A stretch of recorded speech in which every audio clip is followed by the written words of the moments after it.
Hello అందరికీ ఎలా ఉన్నారు? Welcome back to our channel Sharada's voice by Lasya.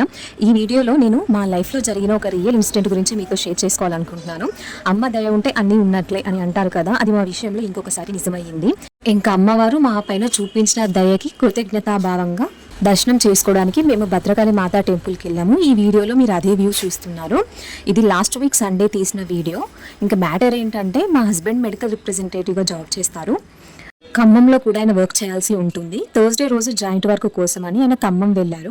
So work అంతా చేసుకొని వచ్చేసరికి నైట్ 8:30, 9 అయ్యింది. వచ్చాక ఫ్రెష్ అయి పడుకున్నారు. నెక్స్ట్ డే ఫ్రైడే రోజు 10:30కి ఆయన ఇంకా వర్క్కి వెళ్దామని చెప్పేసి బ్యాగ్ చెక్ చేసుకుంటే ఒక ఎక్స్పెన్సివ్ థింగ్ అనేది మిస్ అయిపోయింది.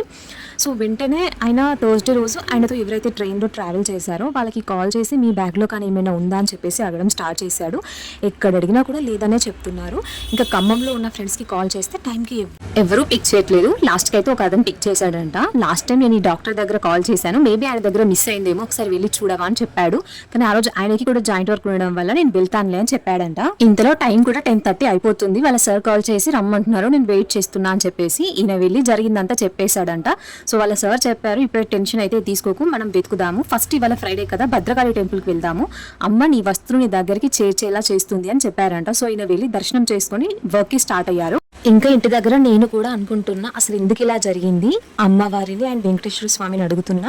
ఒకవేళ ఈ వస్తువు మాకు చేరేదైతే ఎలాగైనా చేసేసాయి, లేదా ఇది తట్టుకునేంత శక్తినైనా మాకు ఇవ్వు. ఒకసారి అయితే రేపు మార్నింగ్ మీ గుడికి వచ్చి మీ దర్శనం చేసుకుంటా అమ్మ అని చెప్పేసి మనసులో అనుకుంటున్నా. ఇంకొక పక్క రోజు స్టోర్లో కస్టమర్స్ వస్తూ ఉన్నారు. నా మైండ్లో ఇదే రన్ అవుతా ఉంది. వాళ్ళకైతే ఇచ్చేస్తున్నా. ఇంకా మా హస్బెండ్కి కాల్ చేసి మాట్లాడదాము అంటే జాయింట్ వర్క్లో ఉన్నారు. నా కాల్స్కి మెసేజెస్కి రెస్పాండ్ అవ్వట్లేదు. ఇలా ఏదైనా డిస్టర్బెన్సెస్ వచ్చినప్పుడు, ఏదైనా ఇష్యూ అయినప్పుడు మా హస్బెండ్ చాలా స్ట్రాంగ్గా ఉంటారు, నేనే కొంచెం డల్ అయిపోతా. కానీ ఈసారి మా హస్బెండ్ చాలా డల్ అయిపోయారు. అంతో కొంత నేనే స్ట్రాంగ్గా ఉన్నాను. ఇంకా ఈవినింగ్ ఇంటికైతే వచ్చేసారు. నేను అడిగాను ఏమైంది, ఏముంది, ట్యాబ్ పోయింది అని చెప్తున్నారు.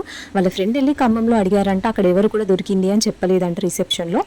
ఇంకా ట్రైన్లోనే మిస్ అయి ఉంటుంది, ఎలా అయినా దొరకదు అని చెప్పేసి చాలా లోగా ఫీల్ అవుతున్నారు. ఇంకా నాకు కొన్ని క్వశ్చన్స్ అడిగాను, ట్రైన్లో మరి బ్యాగ్ పెట్టిన దగ్గర ఎవరైనా ఉన్నారా అంటే లేదు, ఎవరు లేరు, బ్యాగ్స్ లైన్గా 3 పెట్టేసి మేము అక్కడే ఉన్నామని చెప్తున్నారు. ట్రైన్ ఎక్కేప్పుడైనా దిగేప్పుడైనా జిప్ కూడా ఓపెన్ చేసినట్టు అనిపించలేదంట. సో నేను ఒకసారి అడిగి చూశాను, మరి నువ్వు రేపు వెళ్తావా, నువ్వు లాస్ట్ కాల్ చేసిన హాస్పిటల్లో వెతికితే ఏమైనా క్లూ దొరుకుతుందేమో అని. ఆయనకి కూడా ఒకసారి వెళ్తే బాగుండు అని అనిపిస్తుందట. కానీ ఎలాగో వాళ్ళ ఫ్రెండ్ వెళ్ళి అడిగాడు కదా, అక్కడ ఏం క్లూ లేదు, ఇంకా అది ట్రైన్లోనే మిస్ అయింది అని చెప్పేసి ఈయన బాధపడుతున్నాడు. కానీ నేను కూడా అడగడంతో సరే ఒకసారి వెళ్దాంలే అని చెప్పేసి నెక్స్ట్ డే మార్నింగ్ మళ్ళీ ఖమ్మంకి వెళ్ళాడు. ఆ హాస్పిటల్లో అడిగితే రిసెప్షన్లో అయితే ఎవరు ఇవ్వలేదు, మేము కూడా చూడలేదు అని చెప్పి అక్కడ స్టాఫ్ చెప్పారంట. మరి సీసీ క్యామ్స్ ఉంటాయి కదా, ఆ ఫుటేజ్ ఒకసారి చెక్ చేసుకోవచ్చా అని అడిగాడంట. సో వెళ్ళి చెక్ చేసుకోమని వాళ్ళు చెప్పారు. ఇంక ఈయన వెళ్ళి అక్కడ వెయిట్ చేస్తే ఒక 1 అవర్ తర్వాత ఆ పర్సన్ అయితే వచ్చి చెక్ చేసి చూసారంట. ఈయన ఫార్మసీలో పెట్టి మర్చిపోయినట్టు అందులో రికార్డ్ అయ్యిందంట. సో ఫార్మసీకి కాల్ చేసి మీ దగ్గర ట్యాబ్ ఉందా అని అడిగితే ఉంది, తీసుకోండి అని చెప్పేశారంట. ఇంకా నేను అప్పటికే ఎవ్రీ 15 minutes ఒకసారి కాల్ చేస్తా ఉన్నా అప్డేట్ ఏంటి అని. సో నేను కాల్ చేయగానే చెప్పారు దొరికేసిందమ్మా అని. నాకు అప్పుడు అనిపించింది, ఆ భద్రకాళి అమ్మవారు వెంకటేశ్వర స్వామి దయ వల్లే మా వస్తువు మా వరకు చేరింది అని చెప్పేసి.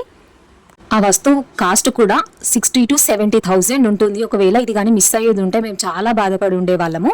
ఇదంతా ఫ్రైడే జరిగింది. ఇంకా సాటర్డే మార్నింగే మేము టెంపుల్కి వెళ్ళి దర్శనం చేసుకొని వచ్చాము. థ్యాంక్ యూ చెప్పాను అమ్మవారికి. ఇంకా సండేనే మా హస్బెండ్ బర్త్డే. ఒకవేళ ఇది దొరక్కపోయి ఉంటే ఆయన చాలా సాడ్గా ఉండేవాళ్ళు.